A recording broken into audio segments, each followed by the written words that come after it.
عقیدہ کی اصلاح کے لیے اور عقیدہ کے فیصلے کے لیے بنیادی چیز یہ ہے کہ اول تا آخر بنیاد اس کے عقیدے کی صحت کی حضور علیہ السلام کی ذات اقدس اور آپ کی شان اور آپ کے مقام پر صحیح. اگر اس پر صحیح ہے تو کئی کمزوریاں معاف کر دی جائیں گی، اور اگر آقا کی شان اقدس پر اور مقام مصطفیٰ پر اس کا عقیدہ گڈ مڈ ہے تو بڑے بڑے اعمال بھی اٹھا کر دوزخ میں پھینک دیے جائیں گے. خوارج سے زیادہ اعمال کرنے والا کوئی نہیں تھا. اور اس حدیث کو کبھی نہ بھولیے جو مڑے ہوئے سر کے ساتھ آیا تھا، ذوالخویسرہ تمیمی، جس کی بہت بڑی داڑھی تھی، آدھی پنڈلی تک شلوار اس کا تہبند اونچا تھا، نماز پڑھتا تھا. آقا نے فرمایا صحابہ کو کہ اس کی نسل سے وہ لوگ ہوں گے. یہ بخاری مسلم کی متفق علیہ حدیث، یہ بھی بتا رہا ہوں، متفق علیہ.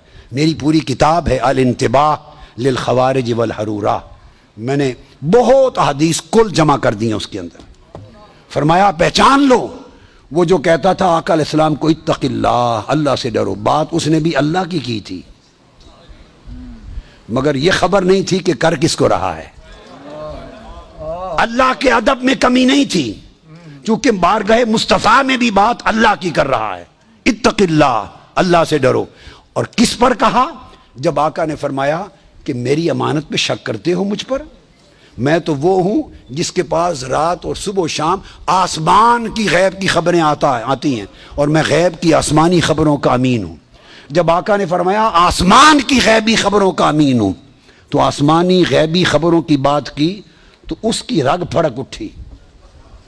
اس نے کہا اتق اللہ، اللہ سے ڈرو. یعنی آقا علیہ السلام کے اس علم وسیع کا قائل نہیں تھا،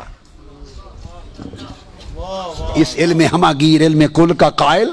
جب کہا نا کہ صبح و شام آسمانوں کی غیبی خبریں آتی ہیں، میں تو علم الہی کا امین ہوں اور تم مجھے دنیا کی امانتوں میں شک کرتے ہو. اس پر اس کی رگ توحید پھڑک اٹھی، اس کی رگ توحید پھڑک اٹھی. کہتا ہے حضور کو اتق اللہ، اللہ سے ڈرو، اعدل، عدل کرو. جب یہ کہا تو سیدنا فاروق اعظم اٹھے، عرض کی یا رسول اللہ اجازت دے اس منافق کا سر قلم کر دوں. میں بخاری مسلم کی متفق علیہ حدیث سنا رہا ہوں آپ کو، متفق علیہ. فرمایا نہیں. ایک حدیث میں خالد بن ولید اٹھے، فرمایا آقا مجھے اجازت دیں اضرب عنق ھذا المنافق، میں اس منافق کی گردن قلم کر دوں. فرمایا نہیں. لوگ کہیں گے مسلمان کو مارتے ہیں. اس کی پشت میں سے ایسے لوگ پیدا ہوں گے، اور صحابہ کرام سے کہہ رہے ہیں، صحابہ سے، کہ تم اپنی نمازیں ان کی نمازوں کے مقابلے میں حقیر جانو گے. اتنے نمازی ہوں گے کہ تمہاری نمازیں کم لگیں گی. تو نمازوں کی کثرت ہے. اتنے روزے رکھیں گے تمہارے روزے کم لگیں گے. اتنی تلاوت قرآن کریں گے کہ تمہیں تلاوت قرآن کم لگے گی. اور عبداللہ ابن عباس فرماتے ہیں راتوں کو تہجد میں کھڑے کھڑے ان کے ہاتھ سوکھ گئے تھے، ٹہنیاں نظر آتی تھی، قیام لیل کرتے تھے.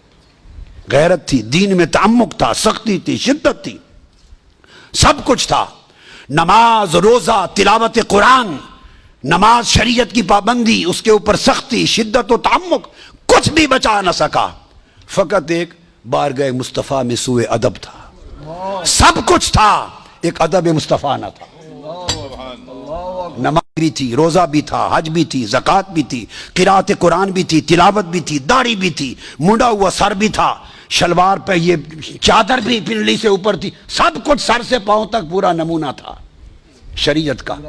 صرف ایک چیز نہ تھی، حیا رسول نہ تھا، ادب رسول نہ تھا، بارگاہ مصطفیٰ کی پہچان نہ تھی، مقام مصطفیٰ کا شعور نہ تھا. وہ حضور سے کرتا ہے. اور پھر حدیث کے لفظ ہیں، وہ پھر پشت کر کے حضور کی طرف چل پڑا. پشت، حدیث بخاری کے لفظ ہیں، پشت کر کے چل پڑا. یہ سمجھ نہ تھی کہ حضور کی طرف پشت کرتے ہیں یا نہیں کرتے. ارے کعبے کی طرف پشت ہو جائے تو کوئی حرج نہیں، مصطفیٰ کی طرف پشت ہو جائے تو ایمان جاتا رہتا ہے. جب پشت کر کے چل پڑا تو آقا نے پھر اس کی طرف اشارہ کیا، اس کو پہچان لو، اس کی نسل سے ایسے لوگ آئیں گے جن میں نماز، روزے اور عبادت کی کوئی کمی نہیں ہوگی. تو کمی کس شے کی ہوگی؟ صرف محبت و عدد مصطفیٰ کی، مقام مصطفیٰ کی پہچان نہیں ہوگی. فرمایا وہ دین سے خارج ہوں گے جیسے تیر شکار سے خارج ہو جاتا ہے.